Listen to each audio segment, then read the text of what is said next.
Good morning to you. I'm John Scott. Hi, everybody. I'm Jenna Lee. The New York Times reporting Trump may have avoided paying federal income tax for up to 18 years by claiming a nearly $1 billion loss in 1995. That's not illegal not to pay those taxes, but because no one has seen his tax returns, it's sparking a lot of debate politically, but also over our tax code. Just 5 weeks before Election Day, Trump is hoping to quickly turn the tables on Hillary Clinton. Trump and his surrogates arguing that the report is proof of his financial savviness. We're likely to hear much more as Trump campaigns in Colorado later today. That's where we find our Alicia Acuna, who's live in Denver. Alicia? Hi, Jenna. Yes, you're right. He did not bring this up in this appearance in Virginia, but Donald Trump is discussing this report on Twitter, saying, quote, "I know our complex tax laws better than anyone who has ever run for president and am the only one who can fix them. Hashtag failing New York Times." New York Times reporter Suzanne Craig says she received the 3 photocopied pages of the 1995 tax returns in the mail from an anonymous person. The return address from, quote, the Trump Organization. According to the article, the paper hired tax experts to analyze the documents who determined it did not look like Trump did anything illegal. Trump and his surrogates have not confirmed or denied the report in the Times. In fact, former New York City Mayor Rudy Giuliani and New Jersey Governor Chris Christie complimented the billionaire's knowledge of the tax code. The New York Times does not have any information in that story that says Mr. Trump did not pay taxes. All they did was quote the law, which says if you have that kind of loss, that you can use that kind of loss to offset income for 18 years. Now, Secretary Clinton did not miss this opportunity, tweeting, quote, 3 pages of Trump's tax returns confirm he's a business failure who's gotten rich at your expense. Imagine what he's hiding in the rest. And Jenna, Trump does have 2 stops here in Colorado. As you know, this is a toss-up state. He has already committed more than $600,000 for advertising here. Interestingly enough, Hillary Clinton actually decided to stop spending money on advertising here earlier in the summer. The last time she was in Colorado was early August. Jenna. Alicia, thank you. So Trump surrogates are using the same talking point to defend him after that New York Times report emerged over the weekend. They call Trump a, quote, genius for legally avoiding federal income taxes. What it shows is what an absolute mess the federal tax code is, and that's why Donald Trump is the person best positioned to fix it. There's no one who's shown more genius in their way to maneuver around the tax code and to rightfully use the laws to do that. Absolute genius. First of all, we're talking about 26 years ago. Perfectly legal. Should get that straight immediately. This is a perfectly legal application of the tax code, and he would have been a fool not to take advantage of it. Well, let's bring in David Kattni, senior politics writer for U.S. News and World Report. How much is this issue likely to hurt Donald Trump's candidacy? So I think there's 2 parts to it. I think the part on Trump possibly evading taxes for 20 years, although they haven't admitted it, they're coming very close to saying that he did so. I don't think his supporters are going anywhere on that. I think that he is someone who, from the beginning of his campaign, has billed himself as someone who has gamed the system, an insider who has used all the rules to maneuver his advantages in the political system. And I think that is the defense he will use. That is the defense that his supporters are using. But I think the second piece to this is a little more damaging. The $916 million loss, the business loss that he took in the 1990s. I mean, the predicate of Donald Trump's entire campaign is that he's a brilliant businessman. But he took huge losses on his Atlantic City casinos, on the New York Plaza, and on the airline. So I think the question would be, from critics and skeptics, is if you're such a great businessman, if you can cut any deal, what happened in the 1990s? Why were you not able to make those a success? And why did you have to take such a stunning loss? So this is, what, 8 years after The Art of the Deal came out, million-selling book that really made Donald Trump a household name all over the country. You're saying if he loses $1 billion, almost $1 billion in 1995, that hurts his case. I'm just saying that this is his entire premise for his candidacy, is that he is a businessman who knows how to cut deals, who hires thousands of people, who creates success. And I think if you look into this entire story, yes, there's the one question of did he pay taxes, which is getting the focal point of attention. I think it's a legitimate question. But I think the more damaging part is looking at, well, why did he take such a loss if he is such a successful businessman? Let's drive down into these businesses a little bit more. I'm from New Jersey. I know what Atlantic City looks like. They're on hard times now. And a lot of it has to do with the Trump casinos sitting on the boardwalk looking dilapidated. What happened? Why couldn't you make that a success? I think those are the questions that he may have to answer after if he can maneuver past the tax question. I think this is the real heart of questions that he will need to answer in the coming days. Well, you heard Rudy Giuliani, who is a Trump supporter, say, you know, look, this is the law. The law allows it. It's not illegal. Giuliani, a former federal prosecutor, a guy who knows the law well. He also said, you know, he evoked comparisons to people like Steve Jobs and even Winston Churchill, guys who were well down in their lines of work and came roaring back to literally change the world. Can that comparison, I mean, is it apt here? I think it's tough to compare Trump to Churchill. I think that is a stretch for most people. Look, he definitely came back in the sense of building back his brand and putting out The Apprentice. But now there's another troubling story about the conduct that he exhibited while he was involved in that show. So, again, the overarching point is that Donald Trump is on defense again. We're 5 weeks out. He is behind in this campaign by anywhere from 5 to 7 points in most states. The first debate, he took a bigger hit. So now he's on defense, and every day he's explaining, whether it be the tax returns, whether it be why he lost so much money in Atlantic City on properties there, or his conduct during The Apprentice. That is a lost day for Donald Trump, and he needs to be adding to his voter tally, not explaining, you know, critiques of his candidacy that could cost him voters. Our latest Fox poll has him down by 5. That's a national result. David Catanese, always good to have you on. Thanks, David. Thanks, John. Well, this flurry of news right before the vice presidential debate where the nominees are preparing for their turn in the spotlight. Our next guest tells us how that debate between Mike Pence and Tim Kaine may impact the election.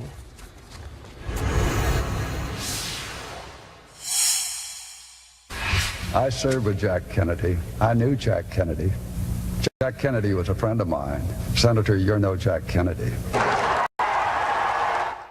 Well, that memorable line from one of the most significant vice presidential debates in history. Mike Pence and Tim Kaine preparing for their matchup in Virginia tomorrow night. But will their showdown change the presidential race? Let's bring in Alan Schroeder, professor of journalism at Northeastern University and the author of the book, Presidential Debates, Risky Business on the Campaign Trail. And we'll get to that in a moment. Professor, it's great to have you on the program. We just saw that line. We listened to that line. But do vice presidential debates ever impact the outcome? Really, no. The answer is no. And we can see, because that clip that you just showed did not lead to a vice presidency for Lloyd Bentsen. Actually, Dan Quayle was the one who became the vice president there. Why not? Why aren't they more impactful? Well, you know, it's just that people don't tend to vote for the vice presidential part of the ticket. They really concentrate on what's at the top of the ticket. So the VP debates are good theater. They're often really entertaining, and they're kind of good for scouting the future of the candidates, you know, as we think about their careers down the line. But they really don't tend to influence the vote. But, Professor, one of the things we've been talking about is how unpopular both major candidates from the major parties are. So do you think this year perhaps the vice presidents could play a role simply because of that fact? Possibly, although it's interesting how much they really haven't been drawing a lot of media attention. You know, I think what happens when you have really strong personalities like Trump and Clinton is that that's where the focus goes, where the attention goes. And so this could be one of those years where, you know, the vice presidential debate ends up not being nearly as well watched as the presidentials. I'm curious about the title of your book. Again, Presidential Debates, Risky Business on the Campaign Trail. What makes them risky business?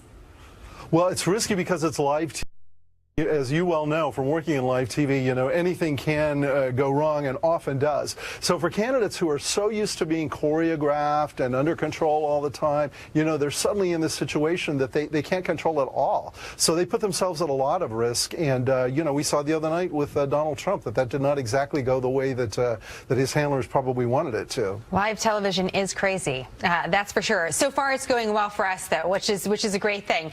Talk to us a little bit about the news cycle, especially with your background in journalism, because of all this when I say all this, the coverage over the tax returns for Donald Trump, that happening before the presidential debate, and then we of course have another major debate not far away for both main candidates. How do you think that will impact tomorrow, and what are you going to be watching for?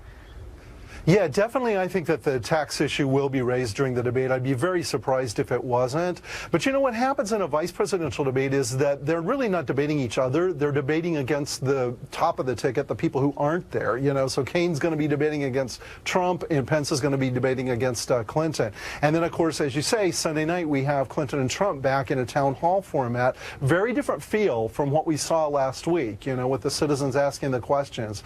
But yeah, I think it'll be very hard for some of these issues that are on the table right now to be avoided. This must be an exciting time for you, considering your work. Yeah, it is. It's been a lot of fun. It always is. But this year particularly, I mean, that 84 million people watching that first debate, that's a real landmark in this history of presidential debates. It is a historic year, as we so often say, but now we actually have the numbers to prove it. Professor, great to have you on the program. We look forward to having you back. Thanks, Jana. And stay with the Fox News Channel tomorrow all day and all night for complete coverage leading up to the one, the only vice presidential debate. The matchup between Senator Tim Kaine and Governor Mike Pence will be live from Longwood University in Farmville, Virginia. And for all the reasons the professor just stated, it certainly is one to watch. Well, new information on the fighting in Aleppo, Syria. Syrian government forces and their allies are advancing in their offensive to capture the rebel-held section of the city, with thousands of people bracing for an all-out assault. This comes as Russia is apparently targeting hospitals and warns the U.S. not to launch any attacks on Syrian government forces, saying there would be repercussions across the Middle East. Michael Singh is former senior director of Middle Eastern Affairs at the National Security Council, now managing director of the Washington Institute. So this battle over Aleppo continues, Michael. Are we any closer to a resolution one way or the other? I don't think we're very close to a resolution, Jenna, because I think that Russia and Syrian President Bashar al-Assad are really determined to win this war militarily. And until they do that, I think you can expect the bombing to continue and to intensify. Why does Aleppo matter? Well, I think the regime, the Syrian regime, is trying very hard to sort of retake territory that was lost to the rebels. It's trying very hard to consolidate at least a sort of heartland within Syria. Aleppo is Syria's largest city, or at least it was before this conflict, and so it's important to the regime. I want to bring up a kind of a side story to what's happening in Syria right now, and that is that Secretary Kerry, when he was at the United Nations recently, was recorded in a side conversation that he was having about Syria. And in that conversation, I'm going to paraphrase a little bit here, he talked about the fact that he could not get the authorization for the use of more force in Syria, the use of more force for the United States military. You've seen some of these comments. What do you think they mean as far as where the United States stands today and some of the frustrations for those in power? Sure. Well, as I said, I think that not just I, but a lot of observers think that Russia is committed to winning militarily. And really the only way to perhaps deter them from that view would be to convince them that they can't win militarily. And I think that Secretary Kerry, Secretary Clinton before him, David Petraeus, who was CIA director, have made the argument for basically imposing costs on Russia, for raising the costs to Russia for its actions in Syria. They clearly lost that argument to President Obama, who seems to think that this will happen automatically, that Russia will basically get bogged down, face a quagmire, and will have to sort of reach out to the United States looking for an exit from Syria. But so far it hasn't happened. I mentioned that Secretary Kerry was saying these comments on the sideline. We don't have the sound for it, but here's just a few of the quotes. I think you're looking at 4 people in the administration who have all argued for use of force, and I lost the argument. That's what he's saying to this particular group.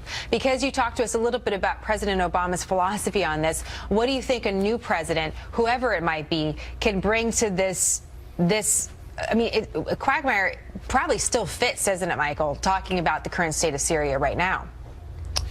Well, it's a quagmire in a sense, but, you know, it's the problem in terms of facing Russia is that Russia's been able to carry out this campaign in Syria at a relatively modest cost. And so there's no evidence that they are looking for a way out. And this is the reality they'll confront a new president. So again, without committing more military force, it's hard to sort of change that calculus that Russia and the Syrian regime face. But the problem is that as Russia escalates its own involvement, as it sort of continues the bombing, any escalation in American military involvement becomes riskier. And so the options just look pretty lousy facing the next president. One of the other things Secretary Kerry said, the problem is the Russians don't care about international law, and we do. What happens if we step back completely, Michael? There are those that are arguing for more, but what happens if we just do less, considering all the players involved? Well, look, Jenna, we see the tragedy playing out in Syria. Hundreds of thousands of people dead, millions of refugees, children trapped in places like Aleppo. We're used to the American way of war, of trying to reduce civilian casualties. It seems to me that these strikes on hospitals and schools are in fact intentional and are meant to break the will of the population and of the rebels in Syria. And I think if we step back, and frankly we already have stepped back quite a bit, we'll simply see more of the same. We're not going to suddenly see a sort of ceasefire or an end to this war. But now if we suddenly decided to step in, you're also saying that perhaps it could be riskier for us? It could be a more dangerous situation than it was a year, 2, 3 years ago? Well, I think our options are worse than they were then. And I think what our military worries about is an inadvertent confrontation with Russia. And there's no discounting that that is a risk. The problem, though, is that even if we were to, as I said, step back, the threat to our interests, whether it's from ISIS or just from the tremendous instability that this is generating, remains. And so I think the next president is either going to have to look at some kind of targeted strikes against the Assad regime or the Iranian-backed militias there, safe zones like Secretary Clinton has called for, or increase funding to the rebels. At this stage, there aren't too many other options that present themselves. You know, Michael, all I can think about, and I know you're a dad as well, is the hundreds of thousands of people inside Aleppo and otherwise in Syria who haven't chosen a side yet and are just trying to live their lives, and they don't have the money to leave, so they can't leave, and they're stuck. And what happens to them? They are stuck, and I think they feel as though they've been abandoned by the world, Jenna. And that's dangerous for lots of reasons, because obviously we've seen jihadism grow in that part of the world, and you think about these children who can't go to school and who are growing up in this environment and what that means for the future of the region. But it's also, I think, a tremendous stain on our own sort of consciences and our own morality here in the West, and I think it's something we'll be judged pretty harshly for in history. Yeah, whether or not we're complicit in all of this, I think is such a big question, and it's one here we are 5 years later still talking about this. Michael, we'll be talking about it in the future, I'm sure. Thank you so much. Thank you, Jenna. Illegal immigrants surging across the U.S.-Mexico border recently. How Border Patrol is trying to handle the children and families flooding into the country from Central America.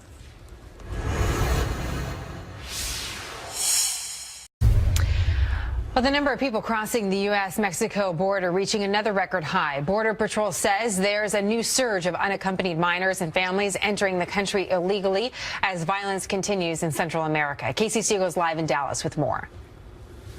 Yeah, and Jenna, U.S. Border Patrol agents, in fact, are telling us that sometimes they will apprehend upwards of 1,000 people in a single day, and that is just in one sector, the Rio Grande Valley sector down in South Texas, where only a winding river separates Mexico from the U.S. The vast majority of illegal immigrants coming in from Central America once again, like Honduras and Guatemala.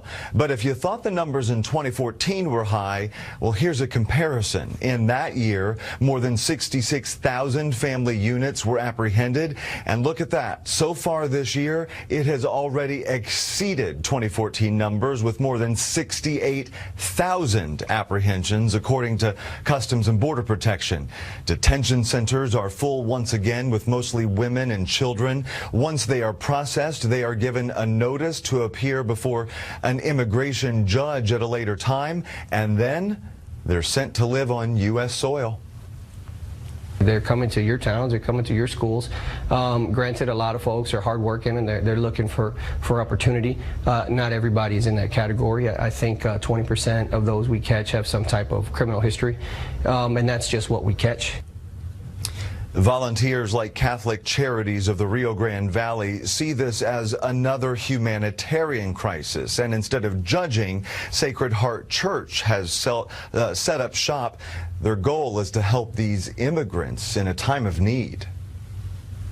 We provide them with an opportunity to clean themselves up, take a shower, get clean clothing, get hygiene items so they can really refresh themselves up, get a nice soup, call home, call their family, and basically restore their dignity. Now, agents blame this surge quickly on a couple of things. Number one, a porous border. Then you mix in the violence in Central America we talked about. However, this is interesting. We talked to an immigrant down at the border last week who told me that Donald Trump is scaring a lot of people and that the word spreading through Mexico and Central America is get here now in case he is elected and the wall were to go up. Jenna? Interesting.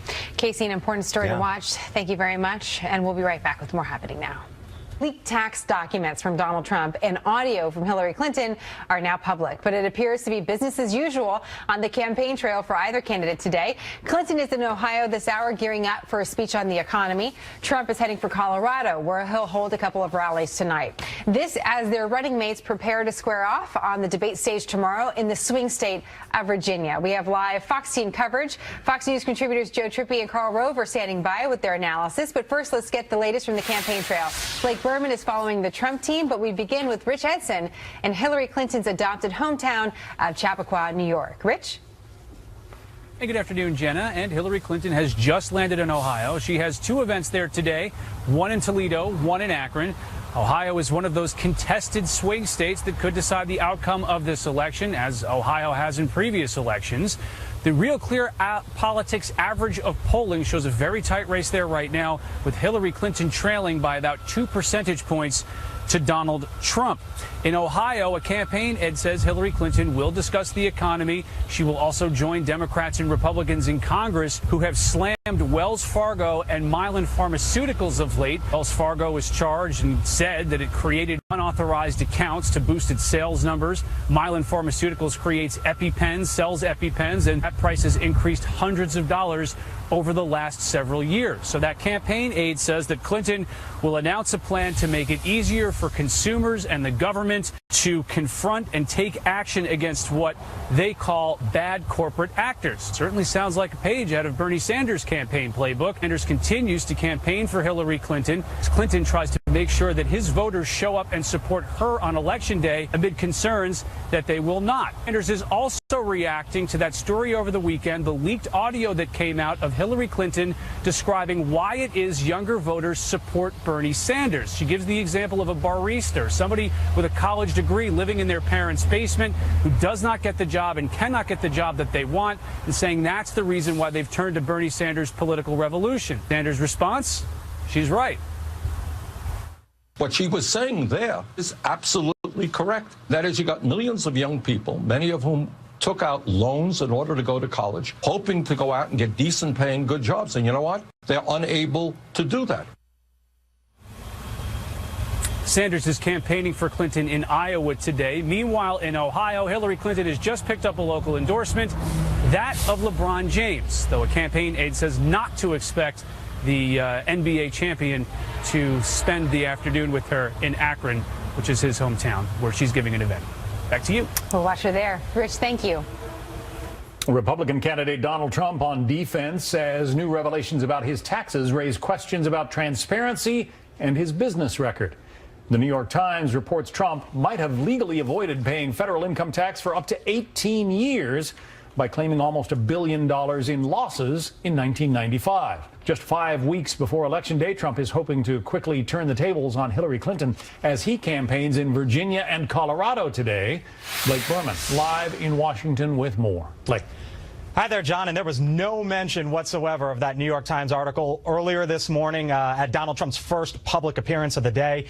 The Trump campaign appears to be trying to get away from the question of Trump's taxes, as we are told that later today, Trump will focus on what he views as Hillary Clinton's ties to special interests. Senior campaign aide telling Fox that during 2 stops in Colorado later today, Trump will try to pivot back toward that theme, accusing Clinton of several things, including pay to play, having too close a ties to Wall Street, and adding that Clinton would put the White House up for sale. Now, Trump hasn't trotted out those lines just yet today. Earlier this morning in Virginia, in front of a group of veterans, Trump instead focused on Clinton's email setup.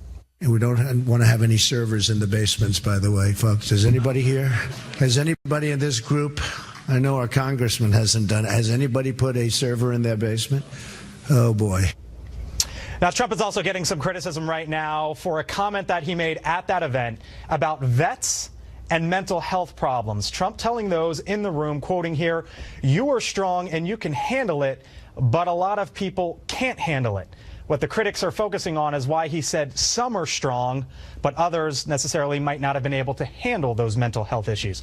Meantime, John, when Trump arrives in Colorado this afternoon, he will be greeted with some tough poll numbers in that state. A new Monmouth University poll out just within the last few minutes here has Clinton leading Trump in Colorado by double digits, up 49 to 38 in a 4-way race. John?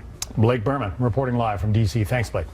All right, let's talk about all of this with our panel. Joe Trippi is a former campaign manager for Vermont Governor Howard Dean, and Karl Rove, former senior advisor and deputy chief of staff to George W. Bush. Both are Fox News contributors. Great to have you both. Karl, you just published a piece on FoxNews.com. Literally, it's being published as we speak right now. And in it, you write, the tax bomb has now exploded. What's the fallout, in your opinion?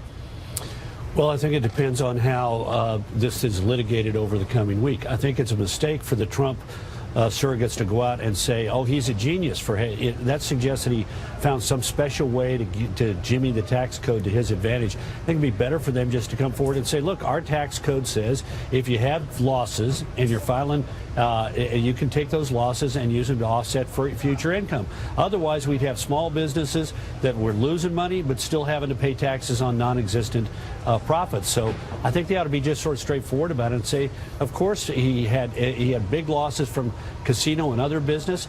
He took those in 1995. He could use that to offset for future income. That's the way the tax system is. And anybody who suggests that if you got losses, you ought to pay taxes on them is nuts. And go straight back at her, force her to be heard one way or the other on it. Joe, if the Trump team is more straightforward about it, do you think this goes away?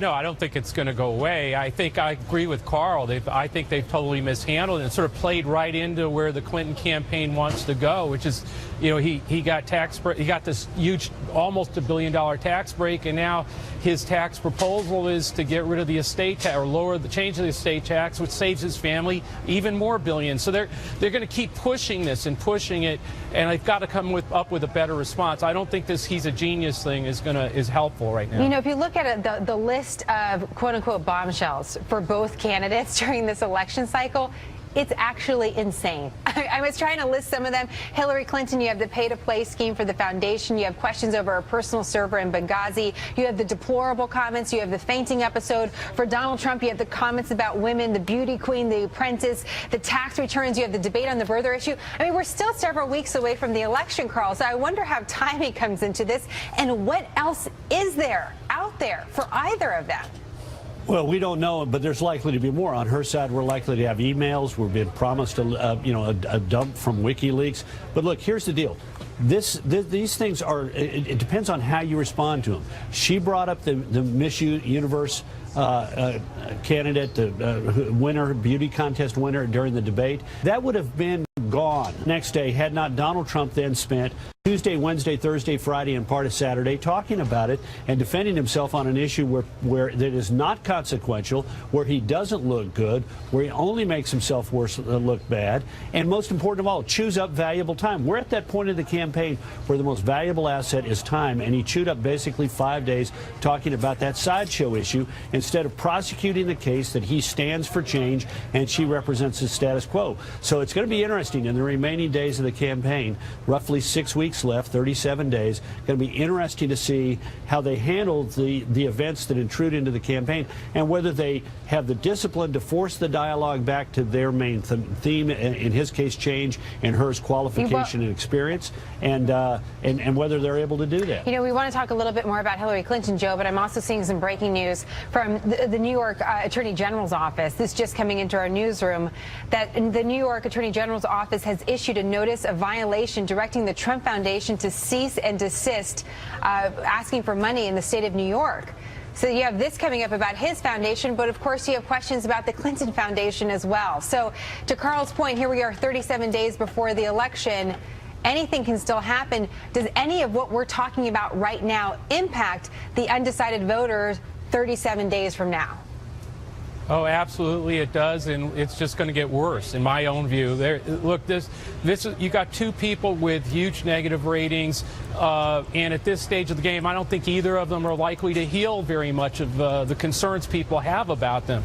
And so it's going to be much more likely that the campaign sees on any missteps, anything that comes out like this new report, and to keep forcing the other one off its footing. And Trump seems to fall into that. I mean, that's part of the problem here is they're going to keep throwing out bait, and if he keeps taking it, there's no way he can get back into this campaign. I think you see these polls in Colorado and other places now where it's starting to widen. A lot of it is because of what Carl said. She pushed out on the Miss Universe thing, and he followed up for 4, 5, 6 days, fell right into it. If he takes that bait now and keeps doing that, that is what the Trump campaign's got to guard against. Well, we'll see how he behaves, also what happens at the debate in Virginia where you are, Joe. Just for a little bit more information from the New York AG's office, apparently they're putting this the cease and desist order into effect because the foundation failed to register with the Charities Bureau and has failed to provide annual financial reports and an annual audited financial statement. So that's why they're saying you can no longer essentially raise money in New York. I'm going to let this sit for a little bit as we find out more information. Carl, I want to ask you about something that no one's really talking about in relation to politics. And I can't help but think about it because of what happened with Superstorm Sandy. We have Hurricane Matthew, and there's one path that puts Hurricane Matthew directly along the eastern coast of the United States in some battleground states as well. And again, we don't know the path of this, what's going to happen. But because of what we saw with Superstorm Sandy and how that impacted, some suggest, the race for the White House between Barack Obama and Mitt Romney, I'm wondering what a completely outside event like hurricane response could mean for either candidate. What about that? Well, if there's a big storm that hits the East Coast, the main effect on the campaign is going to be that it's going to divert coverage from the campaign to that storm. I mean, it mattered in 2012 more than it might matter this year because it gave President Obama a chance to look like he was presidential, to be seen in the midst of the controversy and in the midst of the recovery efforts. But this year, I think the biggest effect is it will tend to freeze the race because we'll be spending more time about Hurricane Matthew and less time about the campaign. There's simply a limited amount of time in the evening news and on the news programs on cables to cover everything. And when you got something big like that that's fast-moving, breaking, dominant, lots of visuals, lots of video, tends to dry up coverage for other things. Joe, I'm curious your thoughts about that as well, as we just take a step back from the inside of the political story and think about, well, what outside impact could a story like a hurricane have? It can have a huge impact. I mean, we're talking about, look at the states that it could, Florida, North Carolina, Virginia even. I mean, these are states that are real key to both campaigns. Not being able to go there, again, forget about sort of the political consequences of hurricane response, which will matter. But the campaigns themselves, they can't just go rolling into these states. If there is, if there are emergency services that need to happen, these kinds of things are going to take resources away and distract, and the news coverage is going to be about the hurricane, not about either of them. And of course, the hurricane, the protection of Americans is the most important part of this story. Right. But I can't help but think about it, considering the path and also the news of the week. Carl, Joe, great to have you both. We look forward to talking to you as always. Thank you. Thanks for having us. And this is evidence you've turned into a complete political junkie, Jenna. You're right. I don't know about that. Thank you. So that Hurricane Matthew barrels through the Caribbean. The outer bands already reaching Haiti and Jamaica, with Cuba also in its path. Could that Category 4 storm hit the U.S. mainland? Janice Dean is on deck.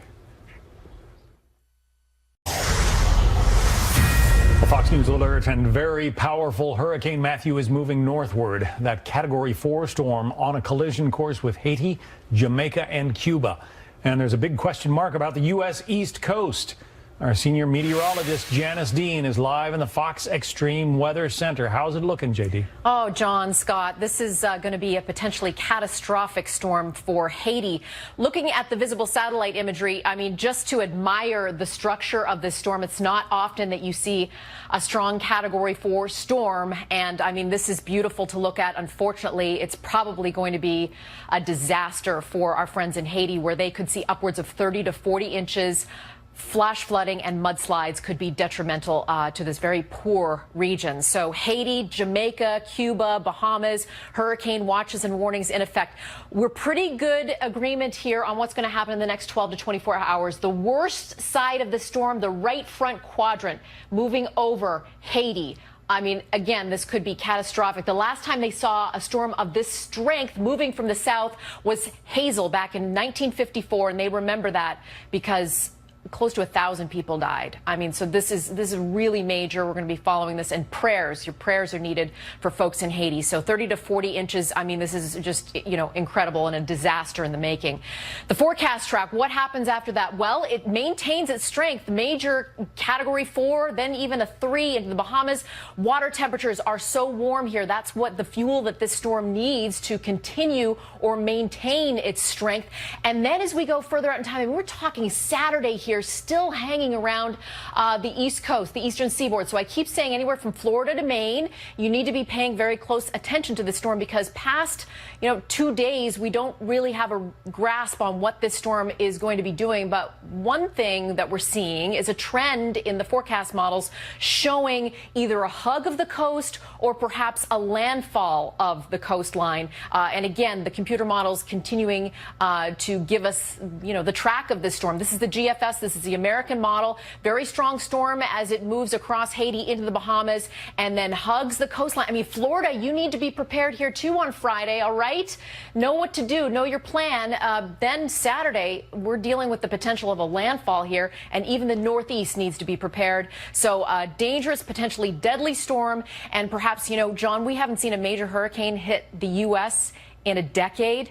People need to be paying attention to this storm. 40 inches of rain in Haiti. Could that happen in the U.S.? No, I don't think so. It's just the proximity and the strength and the fact that there's a lot of deforestation there. But, certainly we could see upwards of feet of rain in Jamaica and Cuba and then into Florida. I mean, depending on the track of this storm, right? So that's the one thing, is we're pretty sure the forecast 2 days out, but 5 days, 7 days, still a lot of uncertainty. However, forecast models are trending towards the U.S. Make your preparation plan now. Keep us informed. Janice Dean, thank you. Okay.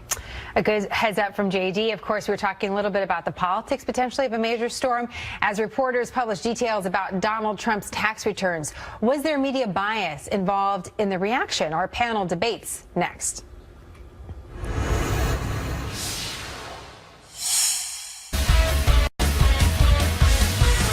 Welcome back, everyone. So last week I was absent from our show because I was invited to be the keynote speaker at an event honoring a very special role in our Navy. This crucial role is called the Ombudsman, and this position's main responsibility is to serve as liaison between those at home and the sailor who's deployed. An ombudsman may do things like plan events for the families who are missing their loved ones or step in when an emergency happens. Most of the time, women, the wives, fill this role, and it's a voluntary position, unpaid, that is 100% demanding, and they are incredible. This dinner honored 4 of them who have done some particularly wonderful service. It was a huge honor to be there, and I'm very grateful to the Navy League of Hamptons Road and the Department of Navy for the invitation, and I continue to be really inspired by the women I met there. They were great. Thank you so much for allowing me to come and speak to what a great group.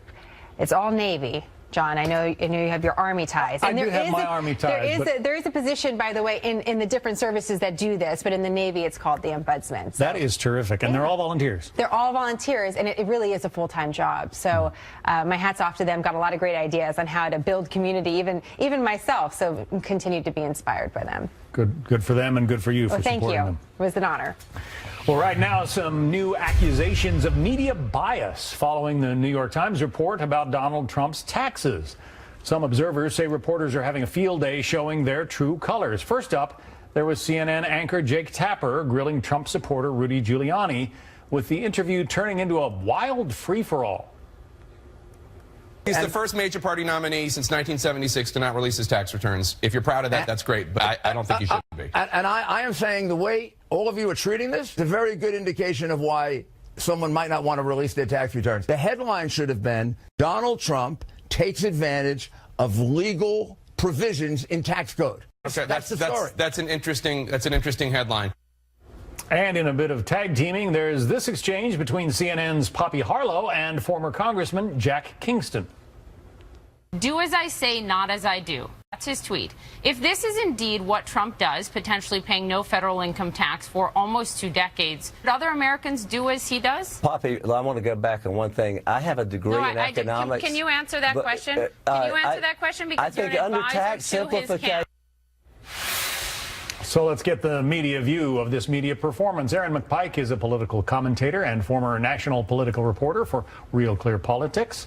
Molly Hemingway is the Federalist senior editor. Thanks, both of you, for being here. The headline in that big New York Times piece offers, well, some speculation, Molly. Do you want to get into that, first of all?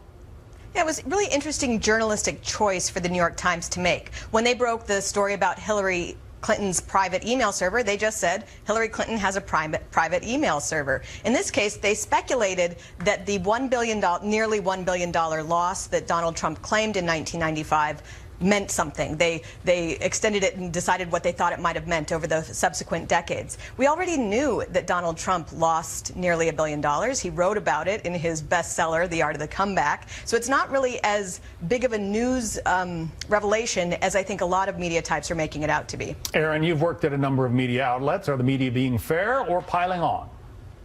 I do think they're piling on, and I think I do have a lot of respect for both Jake Tapper and Poppy Harlow, and the questions that they ask are generally good, but I think in this case it really devolved into a lot of junior high table talk, because the question that all the media should be asking to Donald Trump is, okay, if you do say that you know the tax code better than anybody and you are prepared to fix it, then how? And I think that is the line of questioning that everyone should be pursuing, and I believe that when Chris Wallace moderates that final debate, he probably will go in that direction, and that is how you show how what these presidential candidates do would affect others' lives, because right now we are so far afield of issues that directly impact voters' lives, and I think that's a real problem with the media coverage throughout this cycle. The implication, Molly, is that Donald Trump has dodged taxes for maybe, 18 years or something like that. Is that fair? Is that accurate? Well, I think this is also what happens when you have a media class that is not terribly educated in matters of finance or accounting. The story is all hinged on whether he paid taxes on an income loss. An income tax is a tax on income. When you lose money, you do not owe the tax. This is actually pretty simple. It applies to everybody, whether you're fabulously wealthy or not. And there's a lot of confusion in how these talks, how people are talking about this, as if doing what it takes to pay the least amount of taxes is somehow different than what everybody else is doing. It's exactly what everybody is doing. And if I can add, that the New York Times did say in their story, pretty high up in that story, that Donald Trump did no wrongdoing, that they checked with accountants, they checked with legal advisors, and they all said that there was no wrongdoing by Trump in any of this. And so in that case, how the New York Times did report the story and how they couched it on the front page was a little bit off. And there's one other thing that's a little bit troubling here, which is this is the second story in 1 week that suggests some type of collusion between the media and the Clinton campaign. You know, we already know that many media outlets had prepackaged stories on Miss Universe ready to go, embargoed only until the moment when Hillary Clinton mentioned her name. That's troubling. And now this second time where this story from the New York Times oddly matches with something that Hillary Clinton said during the debate. I think it's very incumbent upon journalists to not give the appearance of carrying water for Hillary Clinton's campaign, or as if they are just nothing other than a functional arm of the Hillary Clinton campaign. What about stories about the complexity of the tax code, Aaron? I mean, that gets mentioned, but not in, you know, doesn't get a whole lot of attention in all of this. As Molly says, if you lose $1 billion, you haven't earned income, and you are able to deduct those losses.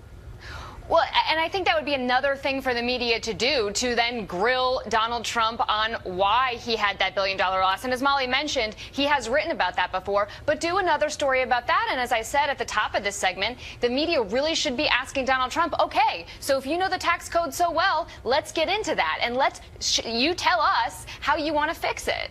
Aaron McPike, Molly Hemingway. Interesting. Thank you both. Good to see you.